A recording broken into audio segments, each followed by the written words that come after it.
Welcome back. You now have a basic understanding of Marx's view on conflict theory, but he certainly wasn't the only social thinker tackling issues of conflict. Now we're going to turn our attention to several alternative visions of conflict within society, starting with that of Du Bois, whom we've seen a couple of times already this semester. We already learned about his conception of cultural oppression. Again, he saw this as working in tandem with structural oppression, and this is what we're going to turn our attention to now. When it comes to structural oppression, Du Bois agrees with much that Marx has to say. Like him, Du Bois argues that the economic system is vitally important to society and understanding history. He too recognizes the role played by exploitation in creating class divisions within society. However, while Marx hinted at the future globalization of the economy, Du Bois took this much further by recognizing that exploitation itself can be exported to the world through the expansion of global capitalism.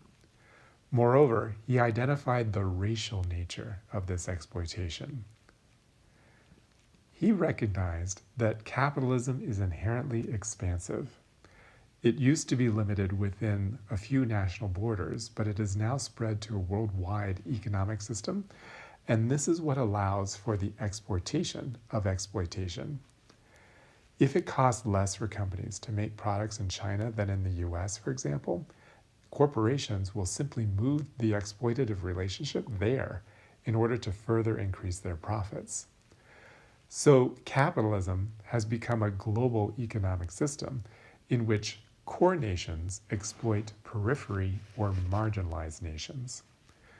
Core nations like the US, Japan, and Western Europe can thus have higher wages and cheaper goods, but this is at the expense of periphery nations. Du Bois calls attention to the fact that periphery nations tend to be nations of color. In this way, the economic global economic system relies on what Du Bois calls, quote, the exploitation of darker peoples. So the counterpoint to the global economic system is global racial exploitation, in which race operates as a tool of capitalism. In fact, if you go back to the early emergence of capitalism in the US, you see the integral role of race in the generation of wealth and the expansion of the capitalist system. We'll see some of the data on this when we get to the topic of the concentration of wealth. As capitalism grew in power and its need for labor increased, reliance on indentured servitude and captive slavery for cheap labor gave way to chattel slavery, resulting in greater profits for the wealthy and greater exploitation of people's labor. Just to explain the difference between these terms, captive slavery refers to the enslavement of, for example, convicted criminals. Chattel slavery is a system in which people were defined as property. Again, the shift from captive to chattel slavery further increased profits for the wealthy. In this move to chattel slavery, black became not simply a race, but the race of distinction. In this way, race was used by those in positions of economic power to determine who could be owned and who could be free, who had rights and who did not. So, overall, Du Bois agreed with much of Marx's analysis regarding class. Where he departs from Marx is in his emphasis on the globalization of the economy through the exportation of exploitation to the periphery nations and the centrality of race within the exploitative economic relations of power. Okay, let's move on to another analysis of conflict in society. Brazilian sociologist Fernando Henrique Cardoso built on the work of both Marx and Du Bois. Cardoso was a significant contributor to what is known as dependency theory, which he and sociologist Enzo Faletto described and developed in their book titled Dependency and Development in Latin America. Interestingly, Cardoso ultimately served as the president of Brazil from 1995 to 2002. And then in 2005, he was recognized by the British magazine Prospect as one of the world's top 100 living public intellectuals. Cardoso agrees with Marx's central focus on economic exploitation and the dialectical understanding of conflict and change. He also agrees with Du Bois regarding the expansive nature of capitalism and exploitation, as well as his understanding of the exploitative relationship between core and periphery nations. However, Du Bois was exclusively focused on how the nations of the core operated to exploit the nations of the periphery without any conception of how this worked inside the exploited nations. In other words, Du Bois focused on how external core nations entered the nations of the periphery in order to exploit their labor and natural resources. But that's where his analysis stopped. Cardoso argues that there are both external and internal forces in this exploitative relationship, operating simultaneously. In other words, from the point of view of an exploited nation, you have these external nations entering into our country and exploiting us economically. However, at the same time, there are internal forces that operate in tandem with those core nations. In other words, there is a coincidence or convergence of interests between local dominant classes and international ones. So within nations of the periphery, there is a dominant class that benefits from the exploitation coming from core nations. And so they cooperate with that domination because their wealth and position are strengthened from that cooperation. As a result, within these nations of the periphery, you tend to see an extreme concentration of wealth within a tiny elite group on the one hand, while a large majority of the population is living in abject poverty on the other.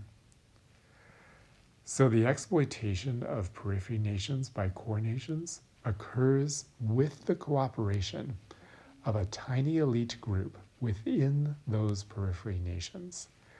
You see this repeatedly in nations in Latin America, such as with the British exploitation of Argentina and US exploitation of El Salvador.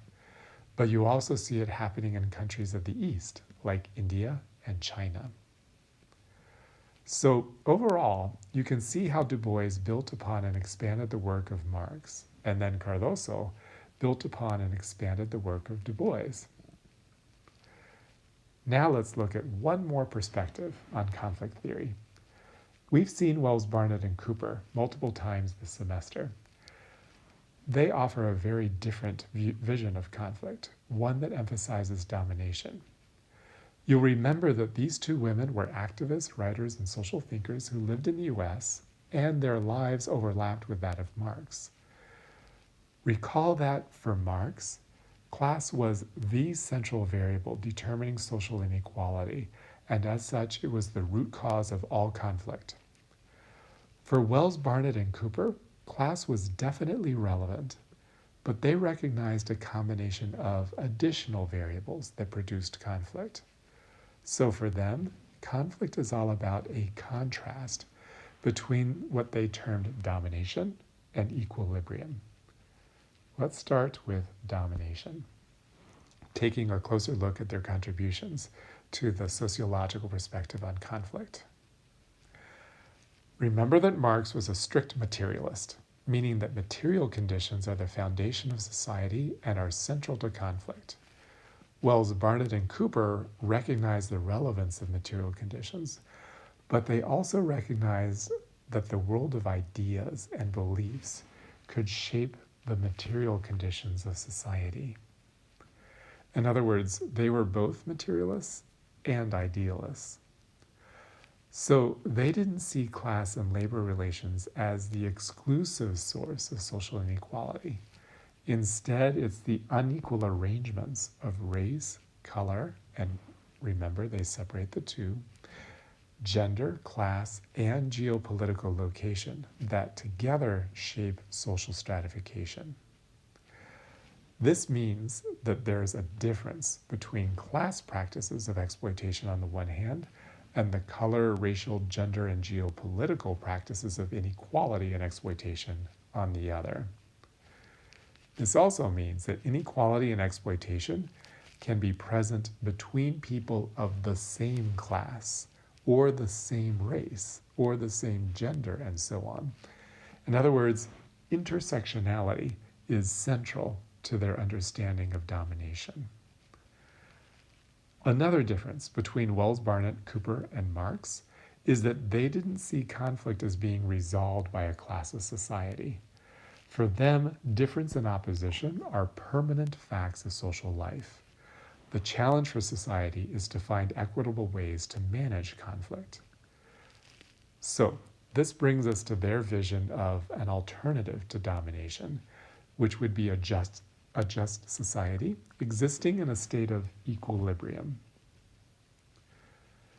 Equilibrium is not conflict-free, but is domination-free, and therefore a just society in their vision. Such equilibrium requires balance in two things. First, there must be group access to material resources. In other words, we need to make sure there is a level playing field to start with. Then there must also be the will to mobilize those resources. In other words, groups need to be sufficiently self-empowered that they are willing to stand up and take control over their situation. This is the basis for their vision of equality, and if it's achieved, no one group is able to dominate. But it's important to remember that equality is not the absence of conflict. Instead, conflicts would have to be continually addressed through negotiation between equals. Like Marx, Wells, Barnett, and Cooper were optimists. Unlike Marx, they expanded beyond class. And unlike Marx, conflict is a permanent feature of society. Okay, so now we've got 4 different views on the role of conflict in society. Now that we're done, I'd like you to reflect on the advantages and disadvantages of each one.